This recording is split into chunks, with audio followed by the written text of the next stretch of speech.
यहाँ विरह वर्णन सो धनि विरह पतंग हुई, जरा छाहते ही दीप, कंत न आवहूं भृंग हुई, को चंदन तन लीप। कितना भी चंदन, सुवासित चंदन शरीर पर लेप लिया जाए, वे कोई भावरे थोड़ी हैं, कंत न आवहूं। और कबीर अपनी विरह उक्तियों में कहते हैं, कै बिरहीन कौ मीच दे, कै आपा दिखराए, आठ पहर का दासना मुझ पे सहा न जाए। दोनों की विरहणी अपने अपने विरह की अग्नि में जल रही हैं और इसी साधना को रहस्यवाद की तरह से अभिव्यक्ति दी गई है, दोनों ने दी है ये। कबीर इस ओर अधिक झुके हुए दिखाई देते हैं। अवधू गगन मंडल घर कीजे, अमृत झरे सदा सुख उपजय, बंक नाल रस पीजे। कहे कबीर जी ये संशय नाही, कोई संशय नहीं, हृदय में, मन में, मस्तिष्क में कोई संशय नहीं। सबद अनाहत बाजा, सब तरफ अनाहत बज रहा है, बज उठा है। तो अमृत झरे सदा सुख उपजय, बंक नाल रस पीजे। अब ये वह अमृत तत्व है जो साधक को पूरी साधना अवस्था की चरम पर पहुंचकर इसका रसपान वह करता है।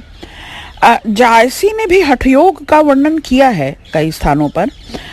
आप उनके अखरावट को पढ़ें, पद्मावत को पढ़ें। सिंघलगढ़ में उन्होंने एक रूप का वर्णन तो किया है, नौ पौरी महदंसों दुआरा, सब बैठहु वज्रासन मारी, गहि सुख मना पिंगला नारी, प्रेम तंतु तस लाग रहो, करह ध्यान चित बांधे, पारस जैसे अहेर कह लाग रहे सरसाधे। आप देखें कि प्रकृति मूलक ज्यादा रहस्यवाद जायसी का दिखाई देता है, यानी प्रकृति को आलंबन, उद्दीपन, इन दोनों रूपों में वो अल्लाह से साक्षात्कार करते हैं। कोई चंपा, कोई कुंद सहेली, कोई सुकेत करना रसबेली, कोई सुगुलाल सुदर्शन राती, कोई बकौली बकचुन बेहंसाती। और कबीर के यहाँ भी रहस्यवाद प्रकृति दिखाई देती है। काहेरी नलिनी तू कुम्हलानी, काहेरी नलिनी तू कुम्हलानी, तेरे ही नाल सरोवर पानी, जल उपजी जल ही सोनेहा, डटत पियास पियास। तो आप देखें कि दोनों में बहुत कुछ साम्य, चाहे सूफी दर्शन है या संतों का दार्शनिक अभिव्यक्ति है, दोनों में साम्य बहुत दिखाई देता है। दोनों ही अपना आलंबन और उद्दीपन प्रकृति में तलाशते हैं। दरअसल दोनों ही एक तरह से उसी ईश्वर तक पहुंचने की कोशिश करते हैं।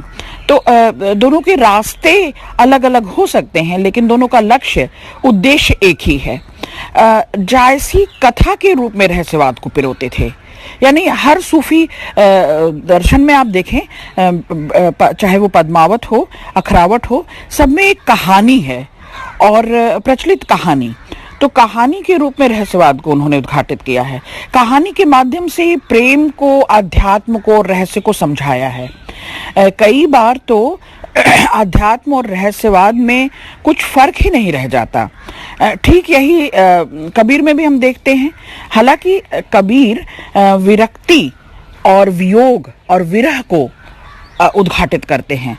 आप देखें कि जायसी की रहस्यानुभूति जो है वो प्रेम अनुभूति ही है।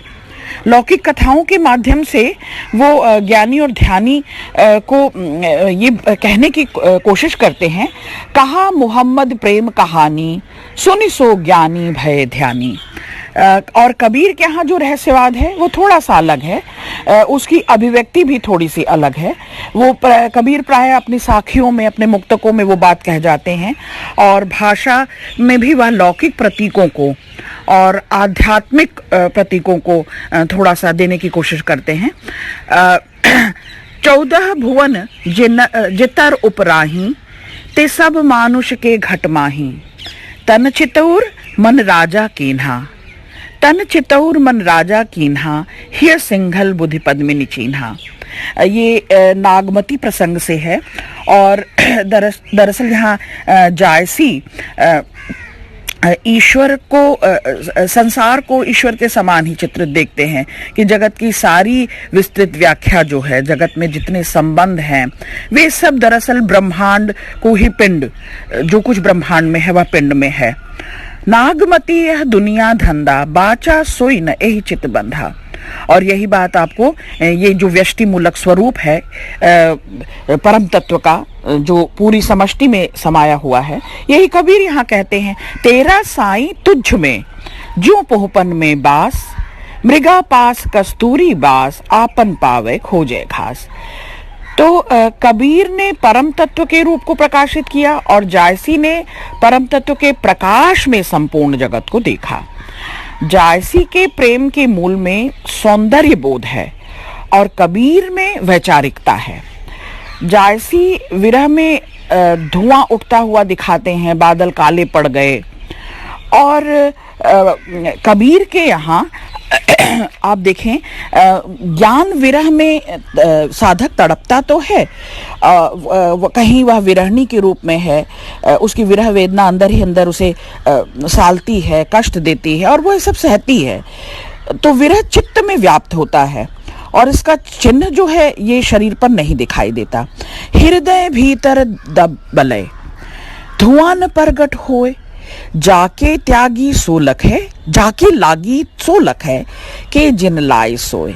जाके लागी मतलब यह विरहाग्नि जिसे लग गई, ये वही जान सकता है, ये सबके बस की बात नहीं है।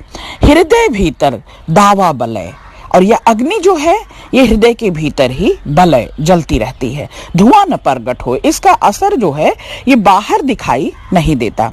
अब जायसी ने पद्मावती को परमात्मा के रूप में और रत्नसेन को साधक के रूप में चित्रित किया। जायसी ने साधक को पुरुष व परमात्मा को स्त्री के रूप में देखा। सूफी शायरी में, सूफी दर्शन में प्रियतम जो है, पुरुष जो है, ईश्वर जो है, वह लिंग भेद से अलग है, उसे स्त्री रूप में देखा गया है, स्त्री के रूप में उसका संबोधन किया गया है। सूफी मत की स्वीकृत शैली है। कबीर ने इससे विपरीत स्वयं को साधक के रूप में और स्वयं को स्त्री के रूप में, यानी राम भरतार हैं और मैं राम की बहुरिया, ऐसा कबीर ने परमात्मा के प्रिय रूप को अपने भीतर उतारा है। तो अब इन दोनों को आप देखें कि जायसी प्रतिबद्ध सूफी कवि हैं। उन्होंने हिंदू कथाओं, हिंदू घरानों के कथाओं के माध्यम से सूफी सम्मत विचार को रखा। उनकी यही मौलिकता है, ये इनका विचार, ये दार्शनिक सूफी संप्रदाय के प्रमुख कवियों में से जायसी हैं। और कबीर अपने सिद्धांतों के प्रथम दृष्टा, प्रथम संस्थापक, अन्वेषक और विचारक माने जाए। कबीर किसी भी दार्शनिक व्याख्या के लिए कोई दर्शन, चिंतन, विचार, इसमें नवीनता लाने की कोशिश करते हैं। जैसी किसी के लिए ईर्ष्या की चीज नहीं बनते। जैसी एक पूर्ण कवि हैं और कबीर सांप्रदायिक आध्यात्म चेता नहीं है, आध्यात्म चिंतन के जनक हैं। तो इन दोनों में यह साम्य देखने की जरूरत है, चाहे वह सूफियों के मार्ग से जाया जाए या संतों के मार्ग से जाया जाए। ये रहस्य उद्घाटन जो है, दरअसल संपूर्ण सृष्टि में जो सौंदर्य है पसरा हुआ, वह दरअसल और कुछ नहीं, उस परमात्मा का, उस अल्लाह का, उस मोहम्मद का प्रतिरूप है, वह प्रतिबिंब है। तो साथियों, आज के लिए इतना ही, इस पर हम आगे चर्चा करेंगे।